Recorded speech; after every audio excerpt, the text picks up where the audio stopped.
पंकज मिश्रा के पास हेमंत सोरेन का कोई ना कोई जड़ी, एक अलग स्पेशल जड़ी रखे हुए है, जो कि इतनी बड़ी यहाँ घटना चक्र होगा है, जो पूरे राजधानी के झारखंड के मुखिया बन के बैठे, उनको सूचना नहीं कि यह स्मगल हो रहा है, यह खजाना की लूट हो रही है। कहीं न कहीं पंकज मिश्रा या और कई 2-3 आदमी कुछ जड़ी रखे हुए हैं लोग अपनी मुट्ठी में, जो हेमंत सोरेन के मुंह के पीछे घुमा करके उनको नचा रहे हैं। हाँ, सांप जैसे वो जड़ी को दिखा के नचा रहे हैं, जैसे वो नचा रहे उनसे नाच रहे हैं। तेज तरार हमरा आज का हेमंत सोरेन मुख्यमंत्री थे, सब जगह बहुत अच्छे अच्छे उनके काम हो रहे हैं, लेकिन इस मामला में संथाल परगना का खजाना खनिज संपदा को लुटवा देना, क्या बीजीआर कंपनी कौन सा ऐसा कॉन्ट्रैक्ट लेकर के बैठा हुआ अमरापाड़ा काम कर रहा है कि उसके लिए सुप्रीम कोर्ट के आदेश, सारे गाड़ियों के लिए ओवरलोडिंग बंद है और उसमें 55 किलोमीटर के ऊपर दौड़ रही धड़ल्ले के साथ में ओवरलोड गाड़ी चल, उसके लिए जिला प्रशासन को नहीं दिखाई देता है, डीटीओ को नहीं दिखाई देता है कि ओवरलोड चल रहा है। क्यों? आपने तो और भीतर में जाके देखिए, वहां के ब्यूरोक्रेट्स लोगों का, नेता लोगों के बीच में हजार लाख की बात नहीं, 30-30 लाख या 40 लाख की मंथली पेमेंट बीजीआर कंपनी कर रही है। अगर भीतरी में जब जाए, उसमें जांच में जुटे, जैसे इसकी पूरे पल्ला पल्ला खोल करके जांच हो रहा है ईडी, अगर उस बीजीआर कंपनी की जांच करें, सारा भंडा खुल जाएगा कि कितनी बड़ी वहां पर लूट चल रहा है कोयला का। जयप्रकाश यादव को गिरफ्तार किया गया बनावटी केस बनाकर, उसी ढंग से शंभू भगत को भी गिरफ्तार कर, और आज हो या कल हो, मेरा पुलिस रिकॉर्ड कहीं खराब नहीं, या कहीं पर भी मेरे ऊपर में, मेरे परिवार के ऊपर में कोई घटना होता है या किसी केस में फंसाए जाते हैं, तो हमारा और कुछ नहीं, ये कहिए प्रमोद मिश्रा पहले थे, वह कहिए पंकज मिश्रा थे, या जिला प्रशासन के उपायुक्त महोदय रहे, एसपी रहे साहिबगंज जिला का, या फिर बाद में पाकुड़ के उपायुक्त हो या एसपी साहब हो, कोई न केस में हमको फंसाने के षड्यंत्र की रच रहे, उसी जाल में हमको फंसा सकते हैं, ना तो मेरा कहीं पर कोई रिकॉर्ड खराब। पंकज मिश्रा का उनकी एक माफिया राज चल रहा है, जिससे जाहिर है सारे झारखंड के बीच में जाने, संथाल परगना में जाने जा रहे हैं कि ऑलरेडी हर जगह में कहीं पर बिजनेस में पार्टनर रह नहीं रहे, जहां अवैध काम करना है और उसको धड़ल्ले से उनकी निगरानी में पास हो जाए और टोल टैक्स उनके कब्जा में आ जाए। कि एक व्यक्ति जिसके ऑडियो से पूरे झारखंड के अंदर पिछले 2 साल से हड़कंप मचा हुआ है, एक व्यक्ति किसी से बात करता है, विवाद होता है और उसका ऑडियो बाहर आता है, उसके बाद वो विवाद लंबे समय तक चलता है, पूरा स्टेट, पूरा झारखंड उथल पुथल हो जाता है। हम बात कर रहे हैं ईडी जिस मामले में पंकज मिश्रा के खिलाफ कार्रवाई कर रही है, उस मामले की। हमारे साथ शंभू नंदन भगत हैं, साहिबगंज जिले से हैं, पाकुड़ से हैं और ठेकेदार हैं, व्यापारी हैं। और आपको पता होना चाहिए कि ईडी जो कार्रवाई अभी कर रही है झारखंड के अंदर, पंकज मिश्रा और उनके साथ जो लोग हैं, जिन लोगों का भी नाम है, अवैध खनन का मामला हो, मनी लॉन्ड्रिंग का मामला, सब पर जो जांच कर रही है, 1000 करोड़ के मामले पर जो जांच चल रहा है, ईडी की जो कार्रवाई चल रही है, उसमें ईडी ने जिस केस को अडॉप्ट किया, जिस एफआईआर को अडॉप्ट करते हुए आगे कार्रवाई शुरू की, उस एफआईआर में जो एफआईआर जिन्होंने कराया वो हमारे साथ है शंभू नंदन भगत। बहुत बहुत स्वागत है हमारे। पहले तो ये बताइए कि आपने एफआईआर थाने में कराया और मामला ईडी तक पहुंच गया और ईडी अब आपके मामले में जांच कर रही, इसको कैसे लेते हैं? थाने में हमने इस मामला को दर्ज करा था जिस दिन घटना घटा था उस दिन, इसके बाद 22 जून 2020 को, और इसके पहले से भी प्रक्रिया चल रहा था, लेकिन घटना का सही एफआईआर दर्ज 20 में हुआ था 22 जून को। इसके बीच में यह मामला संत में जा रहा था, आलमगीर साहब अपने मंत्री महोदय थे, पंकज मिश्रा मुख्यमंत्री के प्रतिनिधि थे, उसकी पावर के आड़ में सारे लोग को नाम दाएं में हटाना, अपना नाम हटाना की प्रक्रिया चल रहा था। इस बीच में चलते हम भी थोड़ा सा निराश हो चुके थे कि सरकार है, सरकार के खिलाफ में आवाज उठाए, हम इसको दबा दिया जाएगा। लेकिन इस बीच में हमने पत्राचार कहीं छोड़ा नहीं था, पत्राचार सब जगह करके रखे हुए थे। उस पत्राचार के आधार पे प्रधानमंत्री तक दिए थे, गृह मंत्री तक दिए थे, राज्यपाल वगैरह सारी जगह दिए थे। वो कागज चलते चलते टाइम लगा, टाइम लगने के बाद ईडी इस केस को टेकअप किया। टेकअप करने के बाद में फिर हमसे भी बुलाई, पूछताछ की, जो मेरे पास साक्ष्य था उसको साक्ष्य को उपलब्ध कराया, उससे मोबाइल पर जिस पर हमको धमकी थ्रेटनिंग दिया गया था उसको ईडी ने अपने स्तर से फोरेंसिक जांच वगैरह कराया और वो प्रक्रिया आगे बढ़ती जा रही है। तो झारखंड सरकार ने तो भाई जिनके नाम पर एफआईआर दर्ज कराया आपने, आलमगीर आलम साहब हो या फिर पंकज मिश्रा जी हो, विधायक प्रतिनिधि हेमंत सोरेन, उनको तो क्लीन चिट दे दी। इसलिए तो दोनों पावरफुल व्यक्ति थे। एक मुख्यमंत्री के पंकज मिश्रा जो उनके प्रतिनिधि थे, पूरे संथाल परगना में वो अपने आप को मुख्यमंत्री की पावर को यूटिलाइज कर रहे थे। और एक तो ग्रामीण विकास मंत्री आलमगीर आलम साहब थे, तो कैबिनेट मंत्री। तो इससे समझ सकते हो सरकारी पूरी उनके हाथ में थी, तो फिर क्या पुलिस करेगी? पुलिस को जो बोल लेंगे वही वो पुलिस करेगी। उन लोगों का दोनों का नाम को क्लीन चिट दे दिया। जबकि क्लीन चिट देने के पहले ऑलरेडी जो आईओ था इस केस का अनुसंधान करता था। सिस्टम के अनुसार हमने जो आरोप लगाए थे उस संबंध में हमसे मांगना चाहिए था कि आपको इसके संबंध में साक्ष्य प्रस्तुत कीजिए कि हाँ इन लोगों का नाम को हम क्लीन चिट देने जा रहे हैं, ये दे दिया है, इस पर कुछ करना। आज तक किसी ढंग का न पुलिस से न कोर्ट से इस संबंध में कोई नोटिस तक मेरे पास नहीं, कोई सूचना भी नहीं है।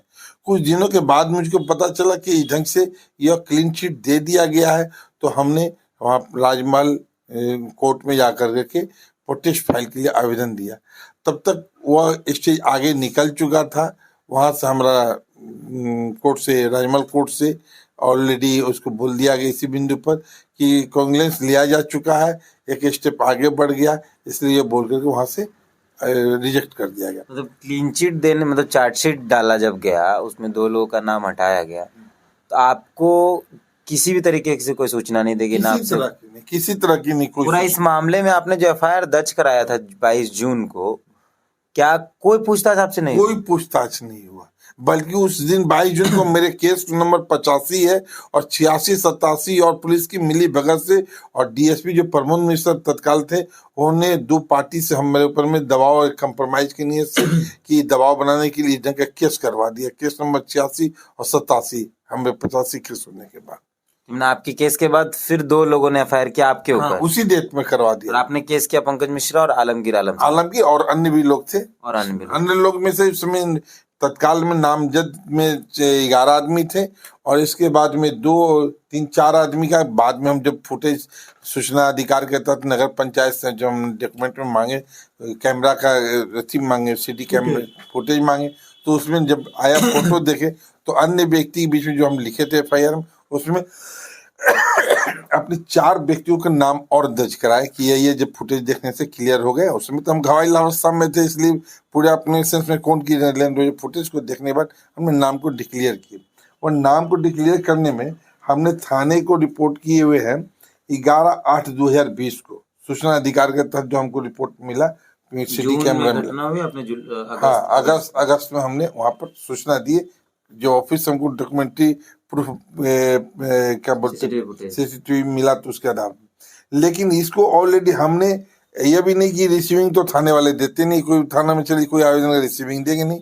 उसी स्थिति में हमने एक जगह नहीं, पुलिस अधीक्षक साहेबगंज को, अनुमंडल पदाधिकारी राजमहल को, पुलिस उपाधीक्षक बड़रवा को, कार्यपालक पदाधिकारी नगर पंचायत बड़रवा को, सबको इसकी कॉपी दिए, जिसमें नामजद जो व्यक्ति जो फुटेज हमको मिला उसमें नामजद में 11 आदमी के बाद पहला राजकमल भगत, पिता स्वर्गीय ललन भगत, मोहल्ला हाटपाड़ा बड़रवा, दूसरा अभिजीत चौधरी, पिता स्वर्गीय गणेश चौधरी, पता बंगाली पाड़ा बड़रवा, तीसरा अमित गुप्ता, पिता उत्तम गुप्ता, पता हाटपाड़ा बड़रवा, चौथा चंदन मिश्रा, पिता जयशंकर मिश्रा, पता थाना रोड बड़रवा, जिला साहिबगंज। यहाँ तक कि इस आवेदन को पुलिस अटेंड भी नहीं की, जबकि मेरे पास में आप देख रहे होंगे सारे के सारे स्पीड पोस्ट का भेजा हुआ रसीद लगा हुआ इन लोग को सब कुछ दिया। वही नहीं हुआ है, साथ में हमने एडी भी भेजा है, जो कि भेजने वाले शंभू नंदन कुमार और प्राप्त करने वाले यहाँ से थाना के यहाँ पर सब रिसीविंग भी किए हुए थाना का, हाँ बड़रवा का। फिर भी इस केस को उसमें ऐड नहीं किया लोग। या तो ये कहे कि पुलिस की जो दुनियादारी चलता लेन देन करके माल पैसा ले करके किए हो, या पावरफुल पंकज मिश्रा और आलमगीर आलम के कहने पर इन लोगों ने एंट्री नहीं लिया। अच्छा, जो घटना हुआ उसका आपने एफआईआर दर्ज कराया 11 लोगों पर, उसमें से एक पंकज मिश्रा हैं और एक आलमगीर आलम साहब हैं। उसके बाद फिर सीसीटीवी फुटेज आप देखकर ये 4 और नाम आपने, क्योंकि आपने उसमें अन्य लिखा था, 11 के अलावा अन्य लिखा था, बाकी ये लोग का नाम नहीं जोड़ा गया है और 2 लोगों को निकाल दिया गया और एक आदमी उसमें से मर भी गए। इसे 3 आदमी को निकालने बाद 11 में से 8 ही आदमी को रखा और ये 4 आदमी को लोग नहीं जोड़ा।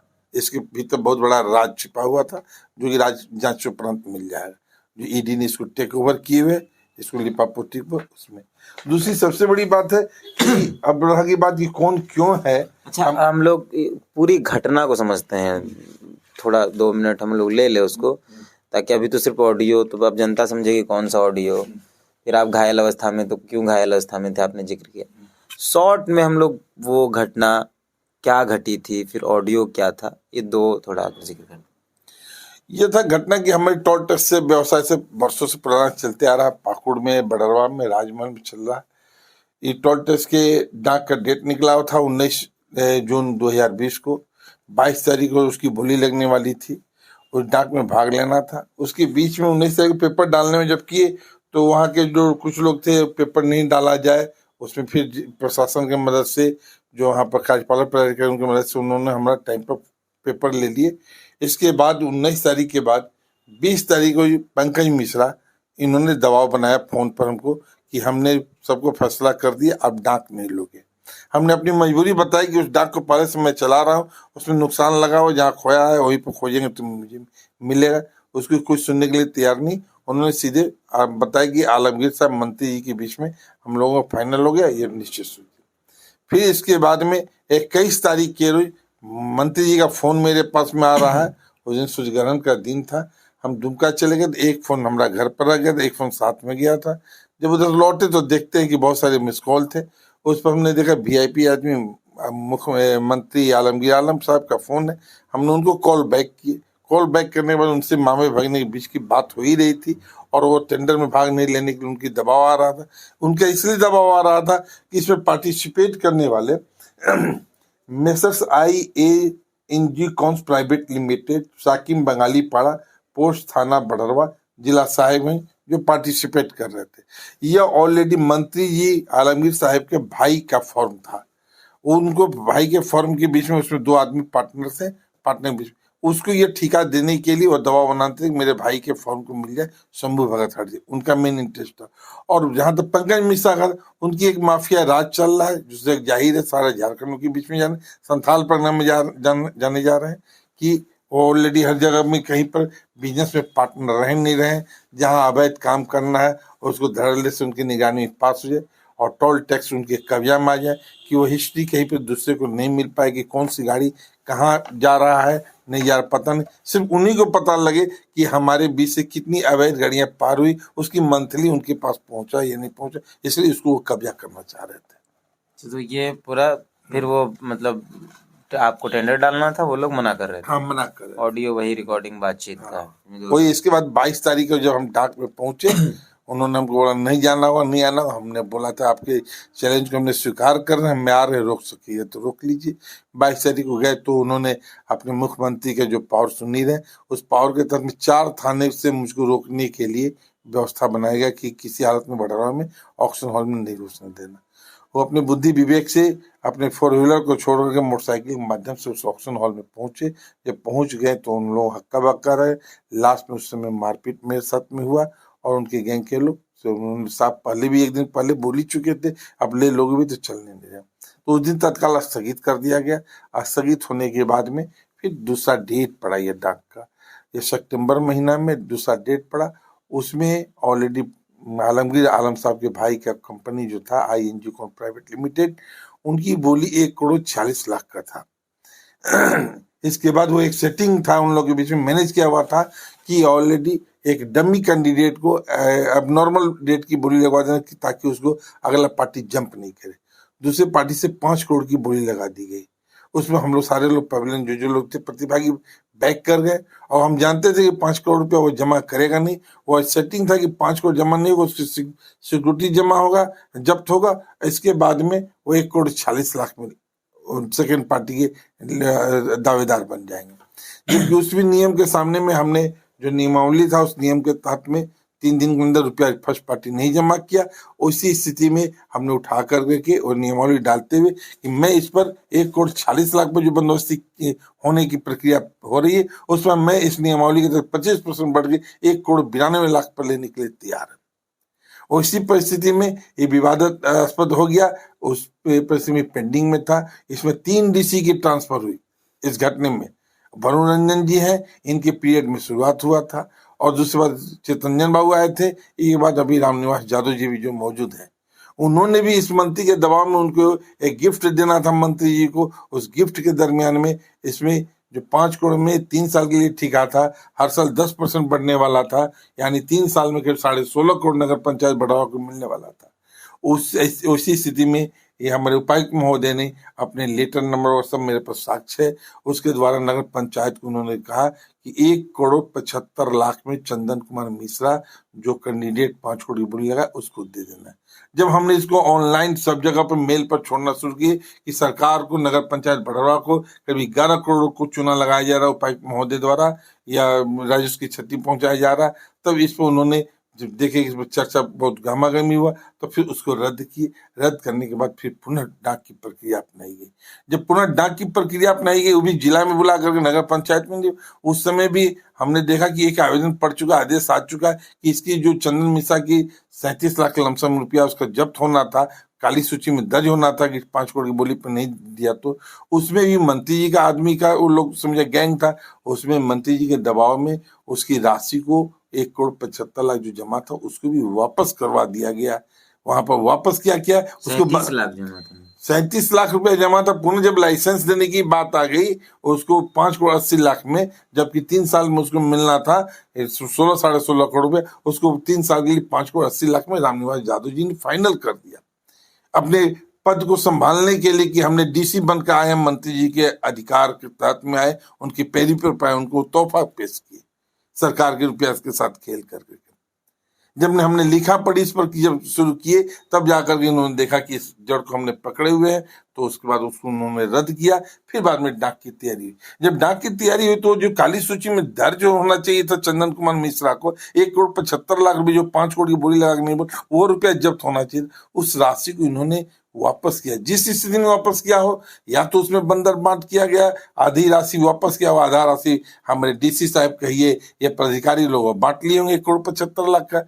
नियम वैसा नहीं है, उसको काली सूची में भी दर्ज नहीं किया गया अभी तक, और उसकी राशि को भी वापस कर दिया। किस नियम के तहत? वो नियमावली तो हमारे उपायुक्त महोदय दिखाते, जब उसका ऑलरेडी अध्यक्ष निविदा समिति का अध्यक्ष बनाए गए थे, नगर विकास की तरफ से भेजा गया था कि 5 आदमी की कमेटी गठित करके, वो तो हमको बता दे किस नियम के तहत में उसको काली सूची में दर्ज नहीं किया गया और उसके बाद उसकी राशि को वापस क्यों कर दिया गया? वो राशि है कहाँ? मतलब पूरा संथाल परगना में अधिकारियों की मिली भगत से जो भी हो रहा है, उससे झारखंड के कोष को, खजाने को नुकसान, पूरे खजाने को लूट लिया लोग। अभी सुनिए न्यूज में सब चल रहा, यहाँ छापामारी, वहां छापा। अब क्या छापामारी कर, सारा खजाना तो लूट करके ब्यूरोक्रेट्स लोग अपने अपनी जगह पर रख लिए। क्या रामनिवास यादव जी के बारे में, उनकी जन्म कुंडली मेरे पास में पाकुड़ में रह चुके हैं। उनकी व्यक्तिगत तो हम नहीं लाछन लगाना, लेकिन जिस दिन समय आ जाएगा उनकी व्यक्तिगत लाइफ का भी हम पन्ना खोल देंगे। पूछने की बात, पूरी लूट मची हुई थी वहां पर, वही नहीं हुआ। यहाँ तो सीधे इतने करोड़ रुपए, करीब 11 करोड़ रुपए के नुकसान पहुंचाने के नगर पंचायत का। इसके बाद उसके एक दिन पहले फेरी घाट का जब वहां पर टेंडर हुआ साहिबगंज का, उनके रीजन में जब झारखंड से हो रहा था, तो समथिंग 28 लाख रुपया का टेंडर हो गया 1 साल के लिए। वही टेंडर इस बार में बिहार के नौबत में चला गया डाके, तो 18 करोड़ पर चला गया। वो पंकज मिश्रा का शासन चल रहा था। पंकज मिश्रा के लोग नौकर थे, जनता के नौकर नहीं है। सरकार के पूरा ब्यूरोक्रेट जो है, पूरा अधिकारी पंकज मिश्रा के नौकर बनकर बैठे, जो बोलता था वही होता था। और अभी लोग छापामारी कर बाबा थी पीठ सब थपा रहे, हम यहाँ छापामारी की, वहां की, बाकी तो लूट के घर में घुसवाती है। जब खत्म हो गया सब छापामारी मार, हाँ, तब छापामारी कर रहे। ये एक जो सवाल, मतलब पूरा घटना यही था कि टेंडर भरने नहीं दिया गया, फिर आपके साथ मारपीट हुई, उसी का ये मामला केस किया आपने। जिस दिन आपके साथ घटना घटी, जो आपके साथ मारपीट हुआ नगर पंचायत कार्यालय में, जहाँ आप टेंडर भरने गए थे, तो वो तो सरकारी कार्यालय है, आपको अंदर से खींच कर निकाला गया। मजिस्ट्रेट की ड्यूटी थी, तैनात थे मजिस्ट्रेट के सामने, तमाम पुलिस पदाधिकारियों के सामने। आप सरकारी काम के लिए जा रहे थे, टेंडर भरने के लिए, तो वो पहला तो ये कि वो सरकारी काम में बाधा हुआ, सरकारी कार्यालय के अंदर घटना घटी, तो भीड़ पर एक केस होना चाहिए था सरकार की तरफ से। दूसरा कि डीएसपी की गाड़ी में आप जब बैठे, जब आपको सुरक्षित निकाला गया भीड़ से, तो वहां से भी खींच कर निकालने की बात हुई, खींच के लोग निकाले।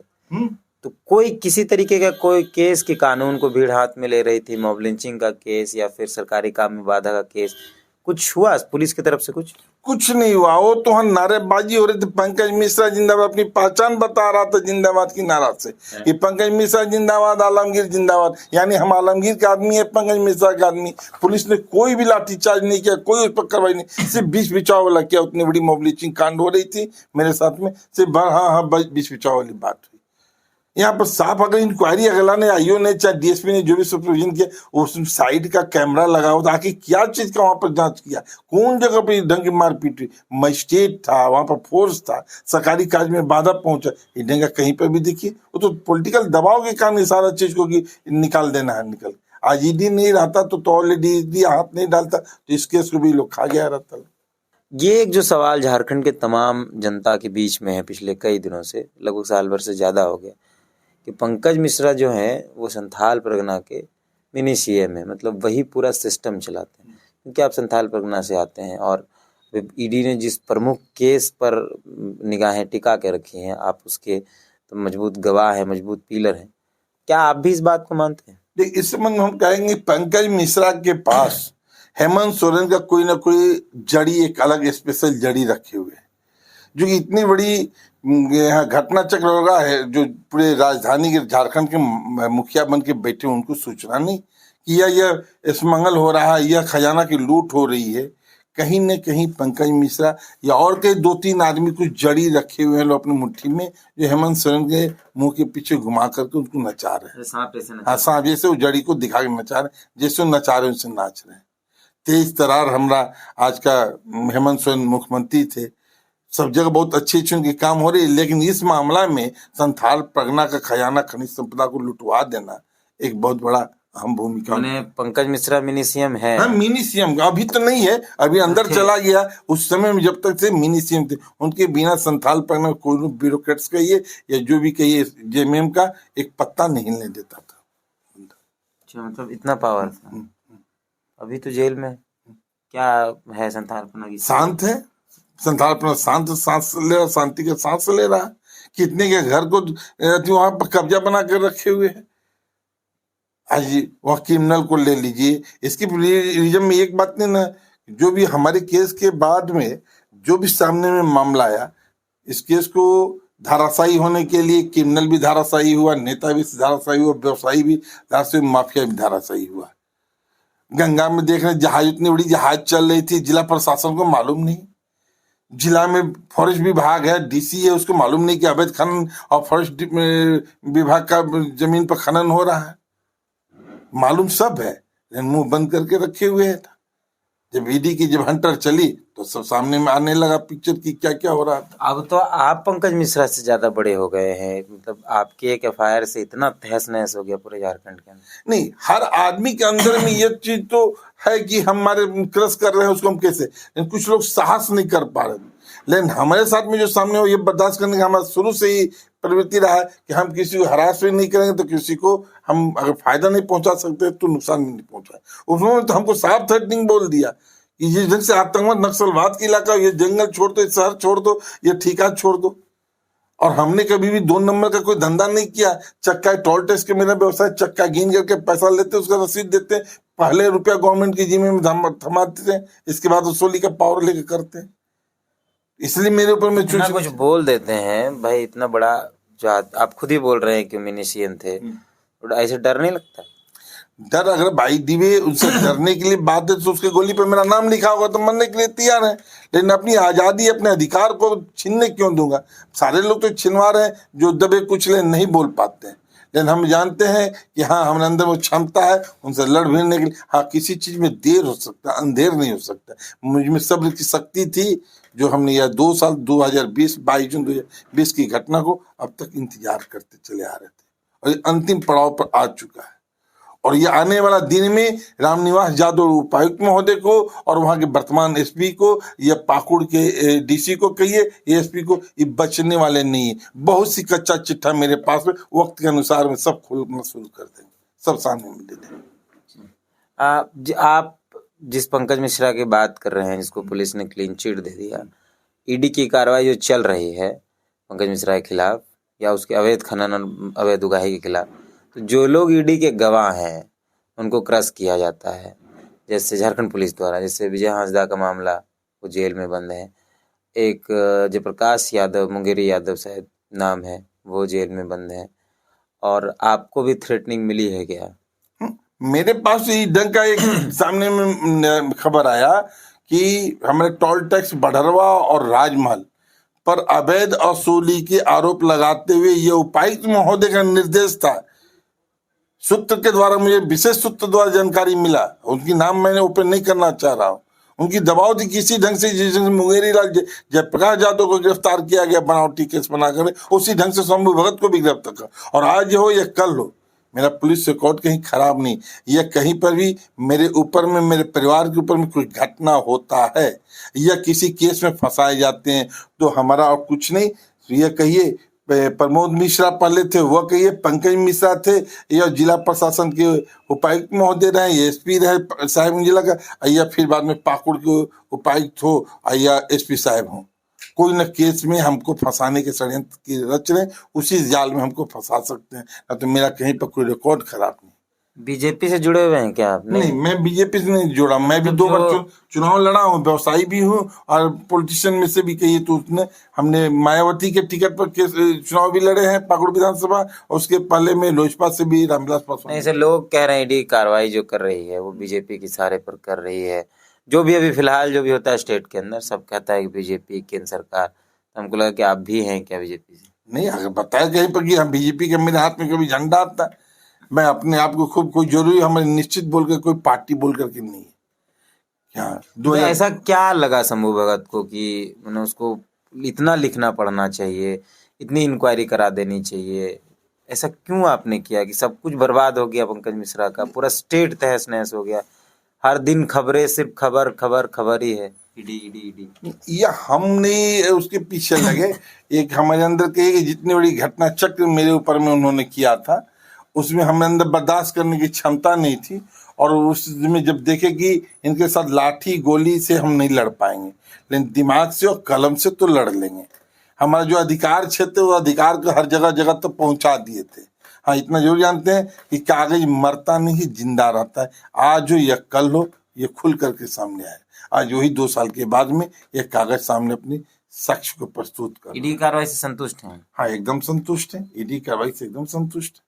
मैंने एक बात का तो आपको खुशी मनाना चाहिए कि अगर पुलिस उस समय कार्रवाई कर देती तो आज इतना बवाल नहीं बढ़ा रहा था, नहीं बढ़ा रहा। तो वहाँ क्यों पुलिस करेगी? ये ईडी तो सेंट्रल गवर्नमेंट है, और ये तो पुलिस तो झारखंड की गवर्नमेंट है, पुलिस है। इसके जिस इशारा पर नाचना है वो नाच रही है, बोलेगा हाँ इसको हटा, उसकी इसलिए कि पोस्टिंग, ट्रांसफर पोस्टिंग से जान बचाना है, तो उसके लिए तो सिपाही पूंछ छितलाते रहना नेताजी लोग के साथ में। आगे क्या करेंगे ये सब के बाद? चुनाव न लड़ेंगे क्या? कि आगे के समय देखा जाएगा। अभी तो तत्काल ये लड़ना, चुनाव लड़ना तो बात की बात है। ऐसे पहले लड़े में देखा जाएगा, अगर उस लायक रहेंगे तो लड़ लेंगे, और नहीं तो पहले तो ये लड़ाई लड़ ले कि जगत तक पहुंचा दे, जो कि बिजनेसमैन को क्रश करने के लिए। अच्छा ये बताइए, बहुत लोग बोलते हैं, हम लोग जब बात करते हैं साहिबगंज के कुछ लोगों से, तो बोलते हैं कि इस ईडी कार्रवाई से जो भी तहस नहस चल रहा है साहिबगंज के अंदर अवैध खनन को लेकर, इससे तो ठीक है, बहुत कुछ फायदा होगा, लेकिन वहाँ का जो लोकल मार्केट है, वहाँ का जो मजदूर वर्ग है, उसको थोड़ा मुश्किल हुआ लगता है। अभी जो मजदूर वर्ग है, देखिए कि अवैध खनन नहीं हो रहा है तो कमाई नहीं हो रहा है, मार्केट में पैसा का फ्लो नहीं हो पा रहा है, तो क्या इसमें कितनी सच्चाई है? नहीं, सच्चाई तो है कि अभी जिस रफ्तार में वहां पर चल रहा था, उस रफ्तार में सारे लोग लूट खसोट के शेयरदार बनते थे सब लोग। लेकिन अगर वो सांचा तैयार हो जाए, पाक साख का हो जाएगा, तो फिर उसी ढंग से, जिस जगह तरल को, पानी को लोटे में रख दो, थाली में रख दो, उसका रूप धारण कर लेता। आज ईमानदारी और सच्चाई का रूप धारण करके वातावरण बन जाएगा, तो ऑलरेडी उस रूप में चलने लगेगा। वहां पर मजदूर, बिजनेसमैन सब लोग चलने लगे। लेकिन यहाँ तो नेता लोग का ही पीठ हाथ करके लूट अभियान चलाया जाता है, बेरोकोट से लुटवाया जाता है। लूटो जितना लूट लो, संथालपन में हर चीज है, बालू ले लो, कोयला ले लो, पत्थर ले लो, जैसे परसों की तस्करी ले लो। एक तो बहुत बड़ा स्मगलिंग का अड्डा वहां पर बना हुआ। और आपको एक नियत जीता जगता हुआ बताते हैं, वो उपायुक्त महोदय साहब जैसे पूछिए कि क्या बीजीआर कंपनी कौन सा ऐसा कॉन्ट्रैक्ट लेकर के बैठा हुआ अमरापाड़ा काम कर रहा है कि उसके लिए सुप्रीम कोर्ट का आदेश, सारे गाड़ियों के लिए ओवरलोडिंग बंद है, और उसमें 55 किलोमीटर के ऊपर दौड़ रही धड़ल्ले के साथ में ओवरलोड गाड़ी चल, उसके लिए जिला प्रशासन को नहीं दिखाई देता है, डीटीओ को नहीं दिखाई देता है कि ओवरलोड चल रहा है? क्यों? आपने तो और भीतर में जाके देखिए, वहां के ब्यूरोक्रेट्स लोगों का, नेता लोगों के बीच में हजार लाख की बात नहीं, 30-30 लाख या 40 लाख की मंथली पेमेंट बीजीआर कंपनी कर रही है। अगर भीतर में जब जाए, उसमें जांच में जुटे, जैसे इसकी पूरे पल्ला पल्ला खोल करके जांच हो रहा है ईडी, अगर उस बीजीआर कंपनी की जांच करें, सारा भंडा खुल जाएगा कि कितनी बड़ी वहां पर लूट चल रहा है कोयला का। इनसे अवैध काम करने के लेके अधिकारी को 30-40 लाख दे दिए। बहुत बढ़िया, सब जगह जगह पर है, उस ढंग का नेता लोग का सबके बीच में बना हुआ है। वहां पर क्या था, साइकिल नहीं, आप सुने हैं या पूरा बस वो वातावरण बता करके अंदाज करो इस ढंग की लूट में क्या है।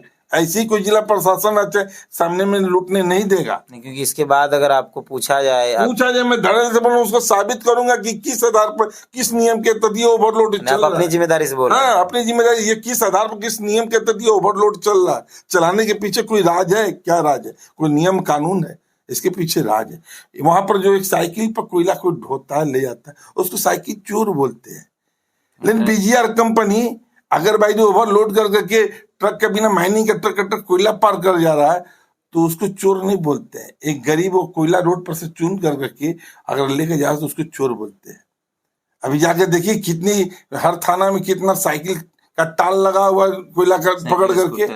लेकिन एक बार कैटो गाड़ी को पकड़े, बीजीआर पर कैटो कार्रवाई किए हुए ओवरलोड का अब तक कितना केस किए हैं, आप उसी से पता लग जाएगा इस ढंग का क्या हो रहा, क्या मचा हुआ है। आप अंतिम सवाल करेंगे। आप एक अंगूठी शायद अभी आपके हाथ में नहीं है, हम लोगों ने जो सुना है कि एक अंगूठी आप पहनते हैं जिसमें सत्यमेव जयते लिखा हुआ है, अशोक स्तंभ बना हुआ है, वो शायद अभी आपके पास नहीं है, लेकिन हमारी जो जानकारी कि आप वो अंगूठी पहनते हैं, और पहला ऐसा आदमी देखे इसने सत्यमेव जयते का अंगूठी पहना होगा, और कोई पहनता भी होगा पता नहीं, लेकिन झारखंड में हमने पहला आदमी देखा। क्या है वो और क्यों पहनते? उसको पहनने के लिए एक हमारे वो शादी का गिफ्ट था, हमें ससुर जी ने जिससे शादी हुआ था उसमें वो गिफ्ट वही दिए थे, सत्यमेव जयते। और एक उसको बहुत बड़ा, ससुर सुन रहे हैं, बहुत बड़ा उसको हम एक मूल मंत्र बन करके, थोड़ा सा भी उसको डिस्टर्ब हो गया था, उसको थोड़ा रिपेयर के लिए दिए हुए, उसको बहुत बड़ा हम अपने जीवन का मूल मंत्र मान करके उसको पहनते थे। पहला ससुर देखे जो मतलब सत्यमेव जयते वाला अंगूठी दे रहे। हाँ, उन्हीं का दिन था, वही दिए थे, गिफ्ट किए थे। तो वो आप मानते हैं? हाँ, मानते अभी भी मानते। और आप लोग को कहीं पर लगे कि हमसे कहीं गलत है तो उसमें उनको बताइए, मार्गदर्शन दिए, मैं अपने आप को उसमें संशोधन करने के लिए तैयार है। लेकिन कहीं पर भी हमारे पीछे में लगा हुआ है कि कोई बनावटी केस में ला करके समूहवाद, मैं उसके लिए तैयार हूँ, उसके लिए मैं घबराने वाला नहीं और लड़ने के लिए तैयार। कितना केस हुआ अभी तक आपके? हमारे ऊपर में अभी हमारे ऊपर में तो ऐसे तो हल्का फुल्का बिजनेस वाला सिस्टम चल, लेकिन इससे संबंधित 3 केस हुआ। सामने में जो केस में हमारा 85, उसको दबाने के लिए 86-87 हुआ। सब में बेल पर है? हाँ, सब में। किसी भी सरकारी कार्यालय के अंदर अगर भीड़ पहुंचती है और किसी सरकारी काम में बाधा डालती है तो उस पर FIR होता है, लेकिन शायद साहेबगंज के जो तमाम प्रशासन के लोग हैं उनको ये सब पता नहीं। साहेबगंज के अंदर इस तरीके से प्रशासन मौन पड़ी रहती है हर मामले में, हम लोगों ने कई मामलों में देखा है। और उसी मामले पर शंभू नंदन भी इस बात को कह रहे हैं कि साहिबगंज के अंदर जो पंकज मिश्रा हैं, जो फिलहाल वर्तमान में जेल में है, उनका एक क्षत्रिय राज था और पूरा प्रशासन, सारा कानून, सारा संविधान, सारा नियम को ताक पे रख के सिर्फ और सिर्फ पंकज मिश्रा और तमाम कुछ नेताओं के कहने पर या इशारे पर चलती थी। शंभू नंदन भैया को बहुत बहुत स्वागत समय देने के लिए, हम लोग से बात करने के लिए। नमस्कार। हम हैं और कई सारे खबरों के साथ आपसे मिलेंगे। जोहार।